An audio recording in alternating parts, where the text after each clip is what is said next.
Hey there, athletes. Coach John Ferry here. Excited to welcome you to the Week 3 athlete briefing for our Team Wilpers Half Marathon Extension Challenge.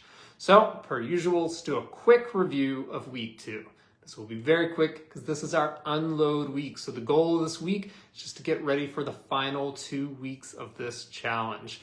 I want to take this opportunity, rest up a little bit, give a little time for some of those aches and pains that now in essence are 12 weeks deep into our training. These things tend to creep up over time. So one more time, the goal of this week, get ready for the final 2 big weeks before we get into race week here to come. So we've been continuing high volume, just remember too. So we continued high volume past the 10-week program. So a lot of people kind of peaked in that 10-week program, then they ran their race, but we're in essence having a 15-week progression to get ready. So that's why it's even more important to kind of allow yourself a little bit of an opportunity to take a breath, get ready for our final push here. So our key run number 1 was a 45-minute endurance run with striders. Done this over and over again. The goal is just nice and easy running, with a little bit of a breakup with those strides where you just get to extend out your stride length a little bit, feel a little bit different. Our second key run was just 45 minutes, easy start to finish. So listen to your body, take it nice and slow, have fun with it. And our key run number 3, our long run this week, just a 6 to 8 mile run. So the last many weeks we've been, teetering right on the edge of double digits, if not above. It's nice on these unload weeks to just dial back a little bit, get a little bit of extra time back into your weekend, a little bit of extra energy, hopefully. And if you need to burn that time and you need to burn that energy, spend a little bit of time doing some extra stretching, mobility, foam rolling, hot soaks, etc. Give it back to yourself and treat your body good. My always reminder, make sure you continue to go onto that website, check the box that you're completing the workouts. We want to strive, even if it's in this 5-week section only, for a 100% completion percentage. So go in, check that box, get credit for doing your workout, because we always want to be striving for that 100%. Now let's talk about our week 3 workouts as we get back to it here. So run number 1, 60-minute easy. Not a lot to unpack here. This is just adding some volume, getting back towards our peak volume. So we want to keep the effort nice and light. When I'm 60 minutes, continuous running, have a little fun with it. Run number 2, this is a very fun one. So 45-minute progressive interval run. So a lot of time in sub-threshold and threshold energy zones, lots and lots of pace changes. So for those people who don't love the long sets, this offers a lot of variety here. So it's not only a great workout, it's spending time in those zones that we want to be targeting anyway, but it's a great opportunity to practice the different paces and pace ranges. It's also a great opportunity, especially here a couple weeks out from racing, to be able to dial in, start to feel what some of those race paces might be like. We talked a lot about this at the end of the last challenge, but is this a pace that I feel like it can hold for however long your total duration half marathon is? Is this a pace that's a little bit too intense and I don't think I can hold it? These are the opportunities to test those paces out and test quite a few paces out and find what feels appropriate for that race day pace.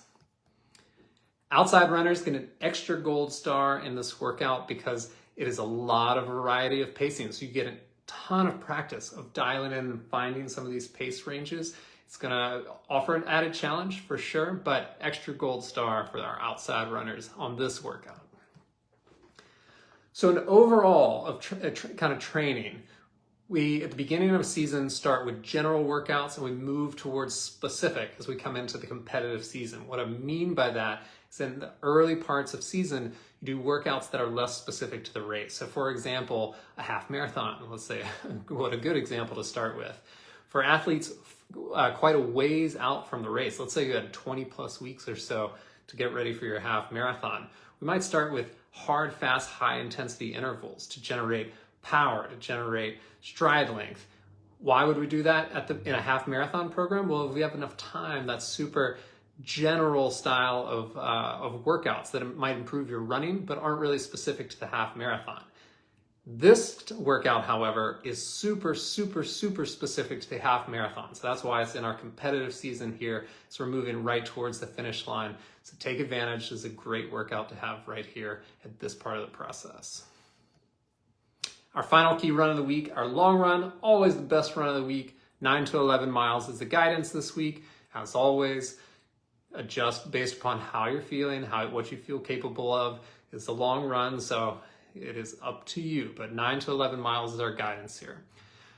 Now, I talk a lot about these being dress rehearsals a lot, so you don't get just one dress rehearsal always as part of the process. Each long run is kind of an opportunity to go and practice your systems, practice your breakfast, practice your intro workout nutrition, your hydration, practice the elements of race kit that you plan to wear on the race day itself, race shoes, etc. Don't squander these opportunities at the long run. Try to make sure you get well rested and really set them up as a key workout as the week, because they're the things that will best be able to mimic your race day. And then finally, have fun, enjoy it. It's nice. Hopefully you get beautiful weather. Spring has sprung, so get out there and have fun with it. Speaking of fun, our week 3 photo challenge, the most fun, the final surge this week. So we're moving into our final training block before taper time. Share a photo or story about how you're nailing your workouts. We'll pick our favorite and send a little TW swag out your way. It's been Yeti mugs for a while. See, pretty sweet stuff. Love my Yeti mug. Make sure to tag @TeamWhopers, @TeamWhopersRunChallenge, and bonus points for using hashtag TeamWhopersHalf. So some questions that have come up. And Harris Hummel, we're going to start with this one. This one is a doozy, so be prepared. Said, Coach, can you discuss what running from the hips and glutes versus running from the quads and calves mean? And how might we visualize or feel the difference? So I assume there are a couple of people that mentioned, I think Matt mentioned something about this in a recent run. And so we're going to get a little bit deep into it here. So this is a great question. And it's something that's going to be super, super applicable to, I would say, dare say, most of us. It is the teeniest bit tricky to answer without being able to demo or do any kind of, or use any sort of like visual aid, but I will do my best at it. So first, the glute is a very, very powerful muscle of the leg. So we absolutely want to be able to recruit it and bring it into our running motion. That is a huge advantage. And it is a muscle that is designed to do exactly that. However, a lack of glute development and recruitment is a huge issue, and in particular in adult athletes. So where I believe, my non-medical opinion, the issue starts with the glute recruitment is actually in pelvic positioning. And so there are kind of 3, once again, non-medical opinion, but 3 kind of main pelvic positions. You have neutral, which would be ideal. You have a posterior tilt, which is going to be the pelvic kind of rotated backwards. Then you have an anterior tilt, which is the pelvic kind of rotated a little bit forward.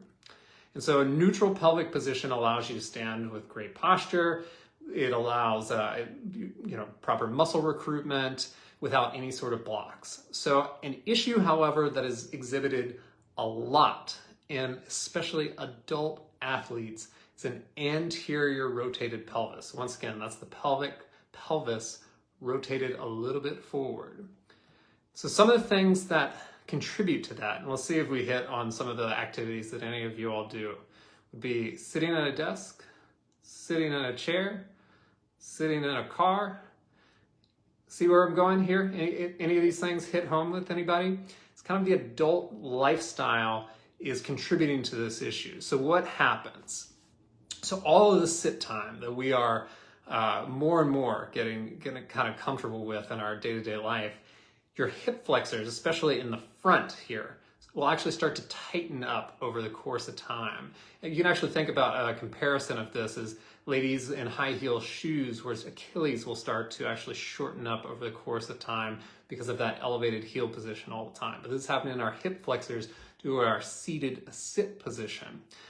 And so as those start to shorten up, it starts to actually rotate and pull the pelvis forward as the anterior pelvic position.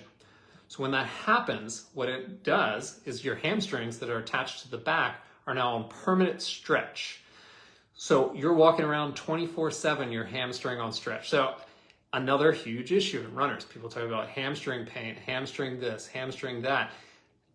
In my constant caveat, non-medical experience, there's very little issue with most people's hamstrings. Not that there's never been an issue with people's hamstrings. I would say 9 times out of 10, what I see is this, which is they have this rotated pelvis putting the hamstring on stretch. And it's not that there's not an issue, because what happens when the hamstring goes on stretch like that is the recruitment of the glutes becomes very, very, very, very challenging. When the glutes stop working, hamstrings take over, quads take over, calves take over. Because our bodies are pretty incredible. So when one thing breaks down, they're going to find and recruit different muscles to do the exact same thing. So you can be operating at an incredibly high level for a very, very long period of time while your body's kind of working around and figuring it out. It's likely at some point you're going to hit a breaking point or a bit of a breakdown point, unfortunately, and you're going to have to get back in there. So there's actually a term for this, and I thought it was well established, but then I did a little Google searching earlier. It was hard to locate, but I've always heard it referred to as running in the bucket. So going back to the question, talking about what you can think about and kind of what are some of the cues. So running in the bucket, which in essence just means your hips and your butt is basically kind of pushed back a little bit. Where you wanted to be running tall and with this pretty straight line between your upper body and trail leg, your kind of push hips back a little bit.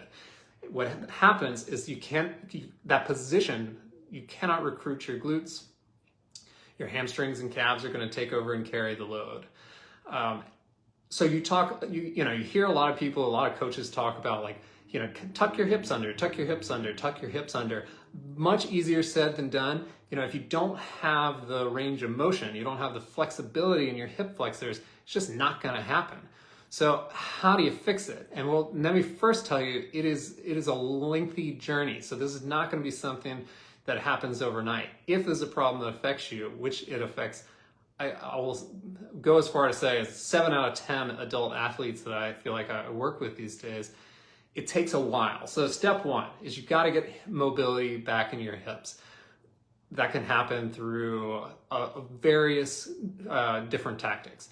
I will always say working with skilled athletic physical therapists, great spot to start.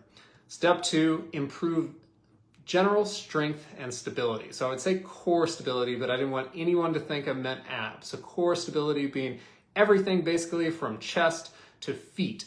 Your overall general strength and stability, especially through the midsection and the hips, of being able to really control that core of your body. And then step 3 is you actually have to then retrain the movement patterns. So, I talk about kind of running issues, if you will. They tend to come from a result of a couple things. You either have a lack of strength or strength impingement. You either have a lack of flexibility or you have a lack of mobility. Or you have all three, or two, some combination of those three. So you kind of have to diagnose those things and start working on them. But once you work on them and start to correct them, so let's use, for example, a lack of mobility in the hips. Once those hips start to mobilize again and get back to a more natural movement pattern, you have to now retrain that movement pattern. Your body, I mentioned, it works hard to figure out a way to kind of get around some of the impingements that we have.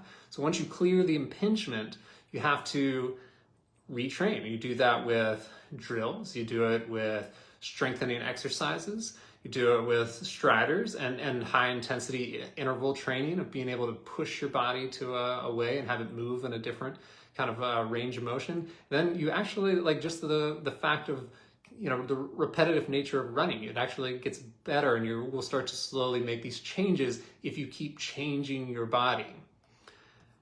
Because what you eventually have to do is reinforce that change for it to stick. Meanwhile, continuing to do all the things that got you to that point. It's a great joke of running.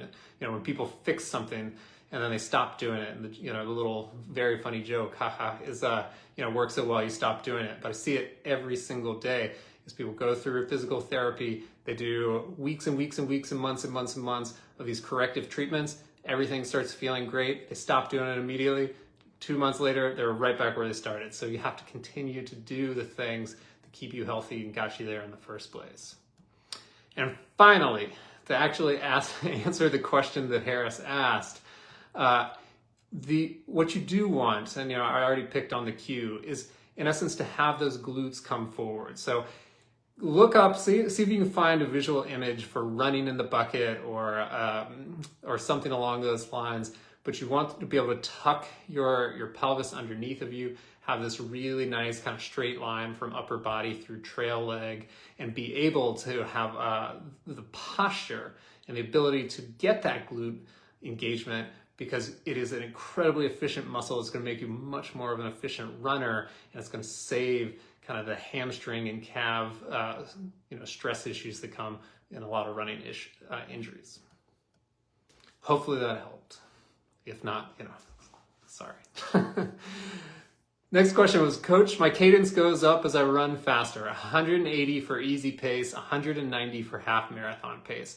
Should I be trying to focus on stretching out my stride at faster paces, or is it okay to have this variation? And it's a great question. So one, kudos to you, 180 beats per minute running easy. I mean, that's the gold standard. So it doesn't mean everybody has to have it, but that is kind of the gold standard.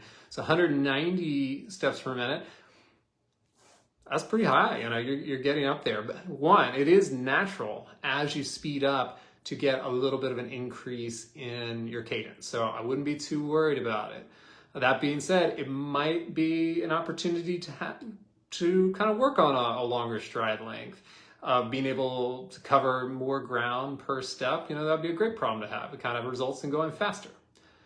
So that being said, it might not be a great opportunity. It's going to go back to what I was just soapboxing about, which is your body tends to move itself through space in the most efficient manner that it can. So when you go to speed up, if your cadence shoots up and not your stride length, it might be some sort of mobility or flexibility block that you don't have the range of motion to either extend your hamstring straight back in your trail leg, or you don't have the hip flexor strength to get your knee that high, to have like a high knee drive. So what I would not do is go out of your way to intentionally bring your 190 cadence to 180.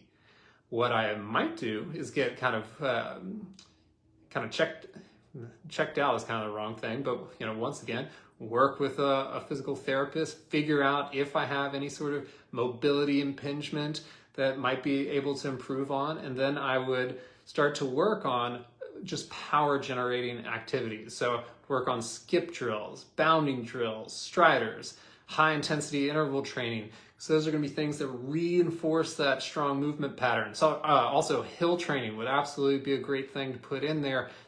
All power generating activities. So in doing that activity, you're training your body to move slightly differently, and potentially over the course of time, you start to have that longer stride length and maybe a teeny bit less cadence. But in the short term and in the meantime, wouldn't worry about it, and I wouldn't go out of your way to try to just change your cadence without changing any of the underlying things that are contributing to your cadence. So hopefully that helps, but I think you're in good shape for now. Well, ladies and gents, that is all for now. So thank you so much for being here. Have an incredible week, and I look forward to seeing you next week.